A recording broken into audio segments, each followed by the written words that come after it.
童年奇葩小零食测评题。第一个木桶果冻，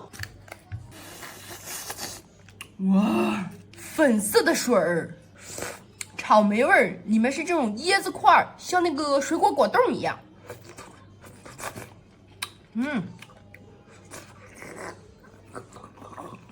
哎呀妈，这一口齁死我了，齁甜齁甜的，就是那种纯香精味儿。白瞎这个小木桶了，可以装点酱油、醋啥的。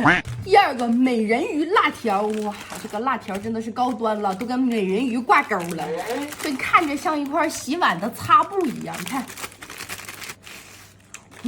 它是这种硬硬的，没有油，干巴巴的。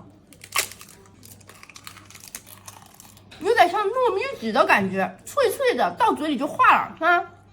甜辣微咸，这就是那种普通大辣片的味道。但是跟美人鱼有什么关系啊？